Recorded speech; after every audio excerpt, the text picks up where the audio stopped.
Dear students, welcome back for Protecting Group Part 2.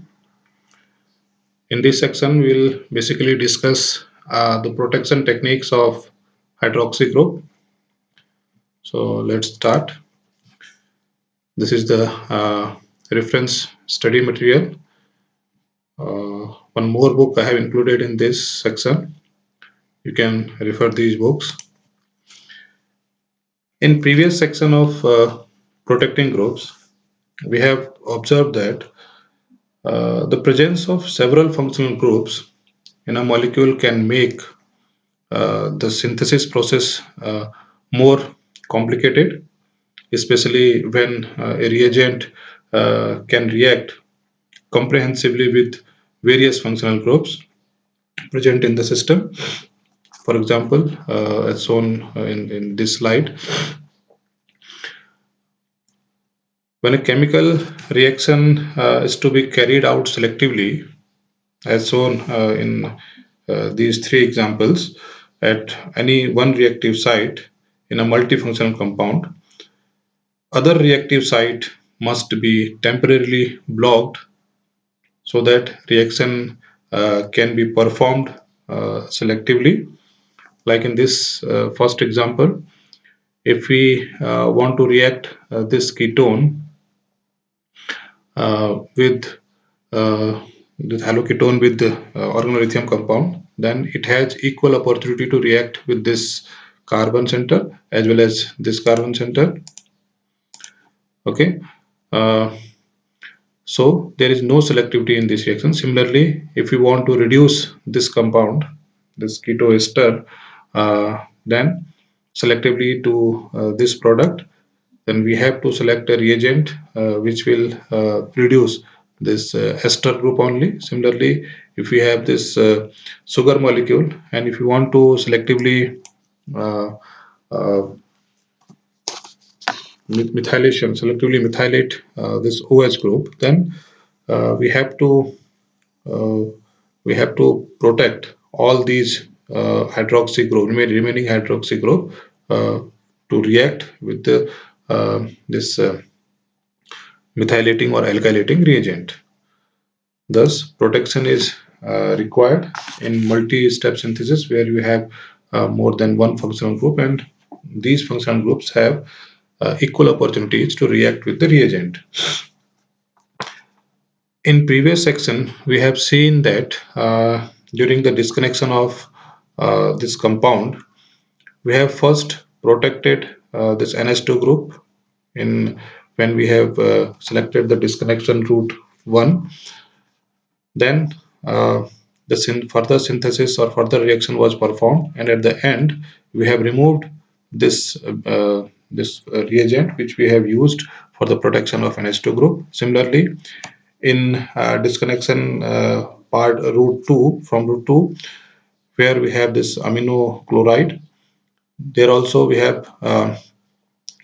protected this NH2 group for the further reaction, and at the end we have removed this protection by using some reagent. Thus, in this example, BOC group, Boc group is used to prevent the nitrogen to act as a nucleophile. Therefore, this is known as protecting group. So, protecting groups are used to mask temporarily the interfering functional groups. For this reaction, this NH2 group is interfering functional group. For second reaction, this NH2 group is interfering functional group. Therefore, we have temporarily masked this NH2 group for the further reaction.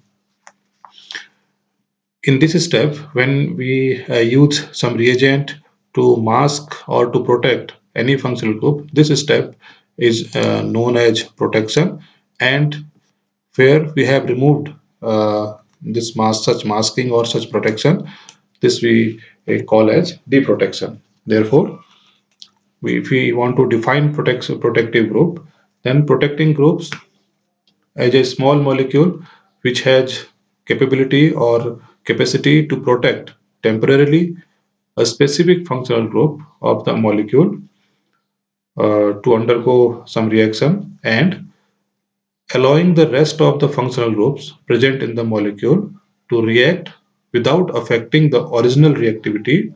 And at the end, protecting group must leave the molecule, host molecule, without affecting the rest of functional groups. So this is the definition of protecting group. Now the question is, can we use any reagent as a functional as a protecting group, or there must be some special characteristics of protecting group? Yes, there are some important characteristic properties that a protecting group must have. Means first is the protecting group must be cheap, means it must be economical. Its cost should be uh, very low, and the reagent should be commercially available in the market. Its introduction in the molecule should be very easy, and after reaction, the protected yield of the protected compound should be efficiently high. And the most important is the protecting group must react selectively with the functional group, and it should be stable. It should not break down during the synthesis or target synthesis. It should not give any side reaction during the main reaction. The protecting group must have minimum functional groups. Also, the protecting group should not create any stereogenic center in the molecule. The protecting group should be stable throughout the reaction, its workup and its purification, and after removal of protecting group, the removal process must be take place under milder conditions. So these are the properties of a good functional group. Now, the facts on protecting group in this section, generally we'll discuss five types of functional groups, protection of five types of functional groups like OH, SH, COH, carbonyl, and amine groups, alcoholic groups, and phenolic hydroxy groups, and its sulfur analog means thiols and thiophenols are protected as they are ethers as well as esters. Carboxylic groups protected by forming its esters or amides. Similarly, aldehydes and ketones are protected by forming their corresponding acetals and ketals, and amino groups will be protected by forming their carbamates, amides, and imines. If you see all these formed after the protection, these all are the derivatives of the particular functional group. Say ethers and esters are derivatives of alcohols. Similarly, esters, amides are derivatives of carboxylic acid, etc. So we will do simple derivatization, but by keeping some sort of rule in our mind, so that the synthetic process could make easier. We'll start the protecting group of hydroxy group with its ether and ester formation. This is the most important techniques for the protection of alcohols, formation of ether and ester formation. If we select proper reagent which has a crucial chemoselectivity, then the stability of ether and mixed acetal as protecting group for alcohol varies from the very stable methyl ether to the very highly unstable trityl ether. We all will discuss in this section. However, in general, ethers are highly stable under basic conditions. They are even stable with Grignard and organolithium reagent. They are stable with nucleophilic reducing reagents. For example, lithium aluminum hydride, sodium borohydride. They are quite stable for oxidizing agent like pyridinium chlorochromate, manganese oxide. Similarly, they are stable towards Wittig reaction, and in some cases they are even stable for the hard base lithium diisopropyl amide, which is called LDA. So first we will start with the formation of methyl ethers. Ether formation is a well-known reaction. You have learned about the Williamson ether synthesis. where alcohol can be react with any alkyl halide in presence of base in suitable solvent. So you will get corresponding ether. Okay, so this is the mechanism. Simple. First, base will take the proton from alcohol and forms alkoxide salt that will react. Oxygen of alkoxide salt will react on the electrophilic carbon to give you corresponding ether. Deprotection, if we want to remove this ether protection, deprotection can be achieved in presence of trimethylsilyl chloride in water medium. This trimethylsilyl chloride gives HCl. That HCl, chloride ion of HCl will interact with electrophilic carbon of ether, and so finally we'll get the deprotected alcohol. Formation of ether is very simple, but the deprotection of ether, simple methyl ether, is very typical process, except for the phenol. Reagent we can use for protection: sodium hydride as a base, methyl iodide, and NTHF. And reagent for deprotection are BBr3 instead of this trimethylsilyl chloride. You can also use BBr3 in CH3L2, even HBr also. Here we have shown the deprotection by HBr. Uh, Methyl ether protection usually we use for the protection of phenolic hydroxy group. Therefore, in phenolic hydroxy group, the deprotection with HBr, the bromide ion of HBr is nucleophilic. Uh, Therefore, it will interact easily with this methyl carbon and give back us the corresponding alcohol. The alkyl aryl ethers are also deprotected by using BBr3 dibromo borane. Borane being electron deficient, it will interact with the lone pair of oxygen and form a borate kind of complex. This borate complex further in presence of base will break down to give us corresponding alcohol. Second protection using ether formation is formation of benzyl ether. This is the most important protection technique of alcohol, in which protection can be achieved by using corresponding alcohol by treating it with a base like sodium hydride and benzyl halide. So we'll get benzyl ether, corresponding benzyl ether. Deprotection can be easily done by uh, hydrogenating the benzyl ether in presence of palladium.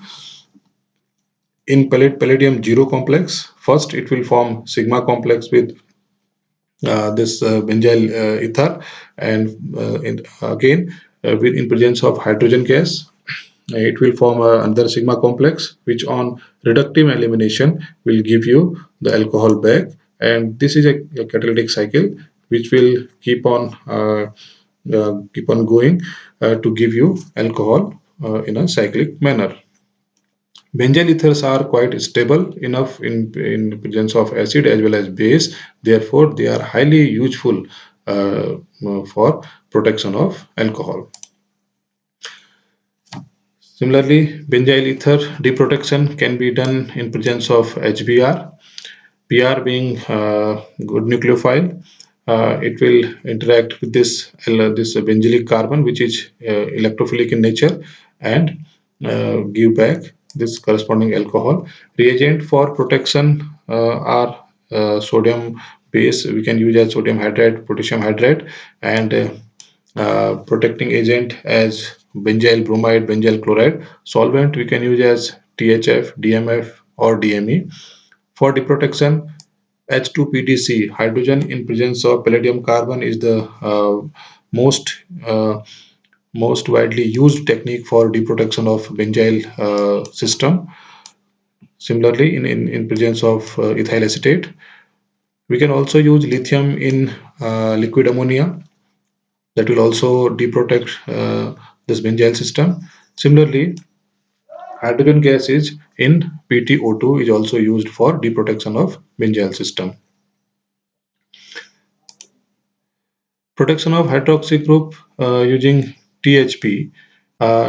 This is a tetrahydropyryl ether. This is also one of the important technique for protection of this alcoholic system. So the THP is easily introduced by the reaction of enol ether dihydropyrene with an alcohol. This is enol ether dihydropyrene uh, in presence of an acid uh, such as toluene or paratoluene sulfonic acid, or we can also use ethylated BF3. We can also use POCl3, Lewis acid. The mechanism is shown here. First, acid will interact with this uh, Pinelli system to give you oxonium ion. This oxonium ion is highly labile, so it will interact with the corresponding alcohol to give you the protected ether. Deprotection can be easily achieved by simple hydrolysis in aqueous acidic solution of acetic acid in THF, or toluene sulfonic acid, even PPTS. PPTS stands for pyridinium para-toluene sulfonate in ethanol. So whatever acid or whatever technique you will choose, the acidic condition, this acidic acid will interact with this oxygen and give us back this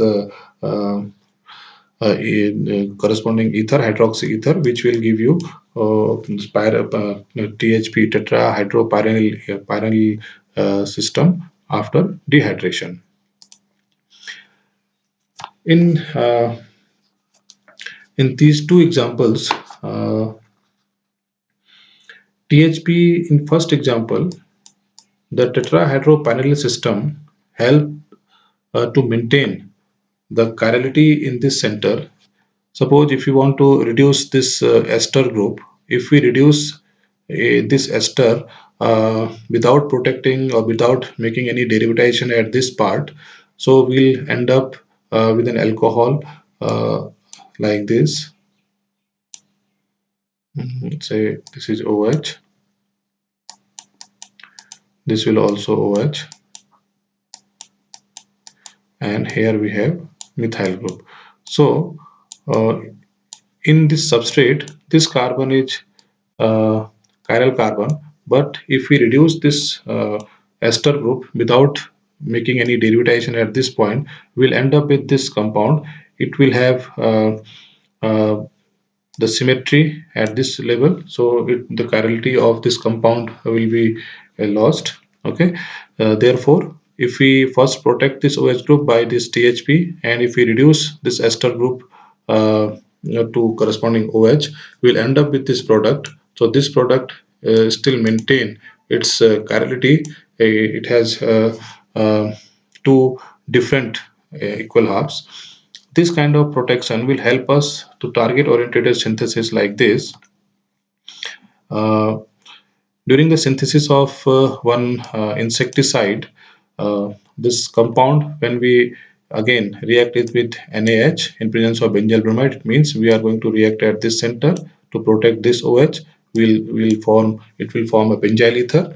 This benzyl ether under acidic condition, if you hydrolyze it under acidic condition, so this THP will hydrolyze and benzyl ether will remain survived because it is stable to corresponding acid, and then first make its ester, say for example OTS, then brominate at this center by simple nucleophilic substitution reaction. You will get this bromide. React this bromide with this alkyl lithium, so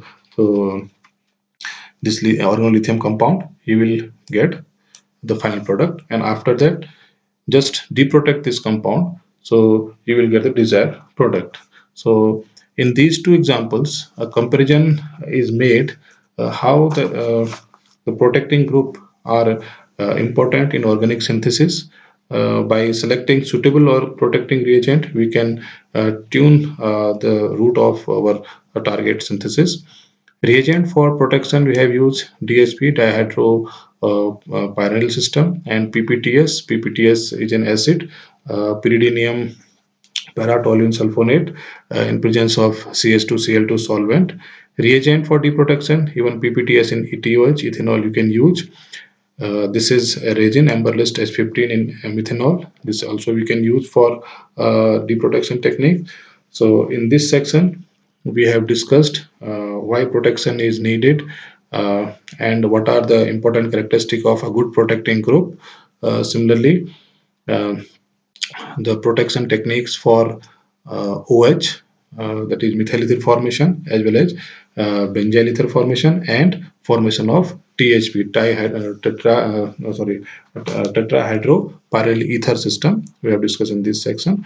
In next section, we'll discuss further techniques for protection of hydroxy group.